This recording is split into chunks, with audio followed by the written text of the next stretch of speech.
Dear students, आज हम ले रहे हैं 12th इकोनॉमिक्स में नेशनल इनकम। आपके टोटल 12 चैप्टर है मैक्रो इकोनॉमिक्स में, जिसमें से अगर वेटेड की बात करें तो 4 चैप्टर अकेले नेशनल इनकम के हैं। 4 चैप्टर नेशनल इनकम के होने का मतलब है कि मैक्रो इकोनॉमिक्स में 1/3 पार्ट नेशनल इनकम के हैं। बहुत ही ईजी है और समझने पर डिपेंड करता है। कोशिश है कि ये चैप्टर आज ही आपको याद करवाया जाए, जो वीडियो आज ले रहे हैं। ध्यान रहे, इसको साथ के साथ ही याद करना, आपको लिखना भी साथ में ही है। मैक्रो इकोनॉमिक्स में नेशनल इनकम टोटल 4 चैप्टर हैं, जिनमें पहले मैं ले रहा हूँ 3rd chapter, national income and related aggregates. National income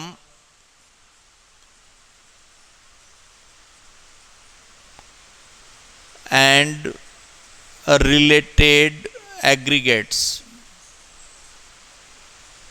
आपकी बुक में ये 3rd चैप्टर है, पर पहले इसको समझाना ज़्यादा अच्छा रहेगा, उसके बाद हम 1st 2nd चैप्टर ले लेंगे। देखिए, सबसे पहले हम नेशनल इनकम के बारे में देखते हैं। ये इंडिया का मैप है, इसमें मैं 4 नेम लिख रहा हूँ। एक तो मैं लिख रहा हूँ रिलायंस, दूसरा लिख रहा हूँ टाटा, तीसरा मित्सुबिशी। मित्सुबिशी एक जापानी कंपनी है जो कार मैन्युफैक्चरिंग का काम करती है। और एक ले रहा हूँ मैं मैकडी। मैकडी क्या है ये आप सब जानते हैं। समझाने के लिए 4 नेम ही लिए हैं। वैसे 130 करोड़ के ऊपर पब्लिक है, सारे नाम नहीं लिए जा सकते, पर समझाने के लिए बच्चों मैंने 4 नाम लिए हैं। रिलायंस ने 40,000 करोड़ अर्न किए, टाटा ने मान लो 30,000 करोड़ अर्न किए, मित्सुबिशी ने 10,000 करोड़ अर्न किए और मैकडी ने 5,000 करोड़ अर्न किए। ठीक है। अब जिस तरह से मित्सुबिशी और मैकडी यहाँ आकर काम कर रहे हैं, ये दोनों फॉरेन कंपनी है, वैसे ही रिलायंस और टाटा भी बाहर जाके काम कर रहे हैं। तो ये रिलायंस ने आउट ऑफ इंडिया जाकर यहाँ 30,000 ये 25,000 करोड़ अर्न किए और टाटा ने 35,000 करोड़ अर्न किए। ये अमाउंट मैं यूं ही समझाने के लिए ले रहा हूँ। अब बाहर मित्सुबिशी कितनी कमाती है, मैकडी कितना कमाती है, इससे हमें कोई मतलब नहीं है। तो मैंने टोटल 4 नेम लिए हैं। रिलायंस कंपनी जो resident of India, Tata resident of India, Mitsubishi non resident of India, McD non resident of India. 4 ही नाम है, ये बाहर भी 2 तो इसी से रिलेटेड है। अब सबसे पहले मैं बात करता हूँ नेशनल इनकम की। अगर मैं आपको सिंपल वे में बताऊं तो इस एग्जाम्पल में मैं ये कह सकता हूँ, sum total factor income, sum total factor income earn by Reliance and Tata. Reliance and Tata for a fiscal year is called national income of India.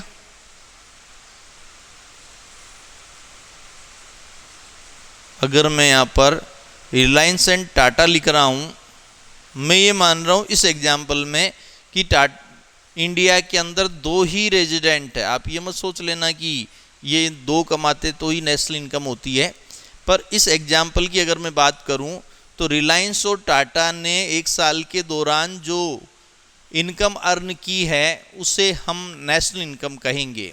अब इसको यहाँ पर सम टोटल, ये सिग्मा लिखा है मैंने, sum total factor income earn by Reliance and Tata की जगह मैं कर देता हूं रेजिडेंट ऑफ ए कंट्री,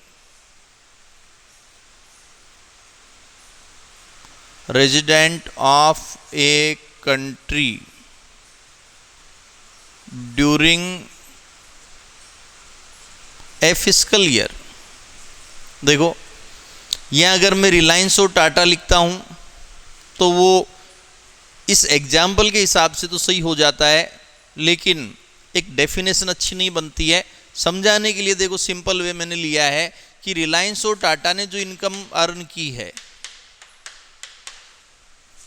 वो नेशनल इनकम है, लेकिन डेफिनेशन में अगर लेता हूं तो sum total of factor income earn by resident of a country, earn by resident of a country during a fiscal year is called national income.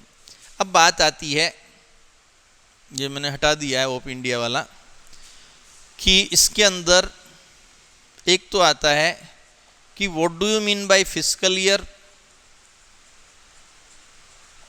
दूसरा है आपके रेजिडेंट्स कौन होते हैं, हु इज रेजिडेंट्स, और तीसरा है आपके थर्ड लिया हमने कि फैक्टर इनकम क्या होती है। इस डेफिनेशन में ये तीन टॉपिक बाहर आ रहे हैं कि what do you mean by fiscal year, what do you mean by residents और फैक्टर इनकम क्या होती है। तो ये तो आप समझ गए होंगे। Sum total of factor income earn by resident of a country, earn by residents of a country, किसी भी कंट्री के रेजिडेंट्स जो इनकम अर्न करते हैं, चाहे वो विद इन टेरिटरी करे चाहे आउटसाइड टेरिटरी करे, चाहे वो विद इन टेरिटरी करे चाहे वो आउटसाइड टेरिटरी करे, ठीक है, during a fiscal year is called national income. बच्चों इसमें तीन मेन पॉइंट जो लिए गए हैं कि what is fiscal year, fiscal year क्या है, रेजिडेंट्स कौन होते हैं और फैक्टर इनकम क्या होती है। तो देखें अगर मैं बात करता हूं फिस्कल ईयर की, तो इसको फिस्कल ईयर भी बोलते हैं, कुछ लोग इसको फाइनेंशियल ईयर भी बोलते हैं। तो अगर किसी डेफिनेशन में बुक में अगर फाइनेंशियल ईयर लिखा हुआ हो तो टेंशन में मत आना, कुछ लोग इसको अकाउंटिंग ईयर भी बोल देते हैं। आप सोच लें कहाँ सर ने फिस्कल ईयर लिखवा दिया। इकोनॉमिक्स वाइज फिस्कल ईयर अच्छा होता है, बाकी फाइनेंशियल ईयर या अकाउंटिंग ईयर भी आप बोल सकते हैं। हमारे इंडिया में ये 1 अप्रैल को शुरू होता है और 31 मार्च को क्लोज होता है, अप्रैल टू मार्च, ठीक है। अब बात आती है रेजिडेंट्स कौन होते हैं। तो देखो रेजिडेंट की अगर हम बात करें तो ऐसे लोग जो हमारे यहाँ पर रहते हैं और हमारे यहाँ पर इकोनॉमिकल एक्टिविटीज़ करते हैं, ऐसे लोग जो हमारे यहाँ पर रहते हैं और इकोनॉमिकल एक्टिविटीज़ करते हैं। तो रेजिडेंट्स में ये चीज़ है, ए पर्सन कोई भी person who ordinarily resides in the country, ordinarily living in country and whose economic interest lies in that country, lies in that country।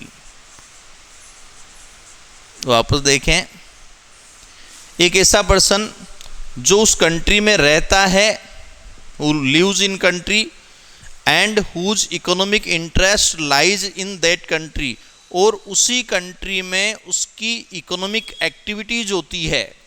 अब रहने का कितना टाइम लिया जाए, तो जनरली 12 मंथ और मोर देन 12 मंथ को हम रहने का लेते हैं।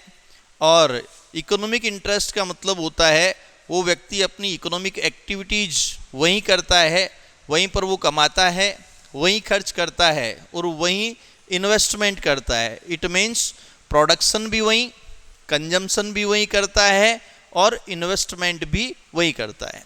वापस समझें, रेजिडेंट्स का मतलब होता है एक ऐसा पर्सन जो उस कंट्री में रहता है। अब रहने का पीरियड क्या लें, 12 मंथ और more than 12 month. Economic activities किससे लें, तो इकोनॉमिक एक्टिविटीज़ का मतलब होता है वो वहीं पर प्रोडक्शन करता है, वहीं कंजम्पशन करता है और वहीं पर इन्वेस्टमेंट करता है। तो ऐसे पर्सन को हम रेजिडेंट मानेंगे। एक रेजिडेंट उस कंट्री का सिटीजन हो सकता है और नहीं भी हो सकता है। ध्यान रहे, एक रेजिडेंट उस कंट्री का सिटीजन भी हो सकता है और सिटीजन नहीं भी हो सकता है। ठीक है।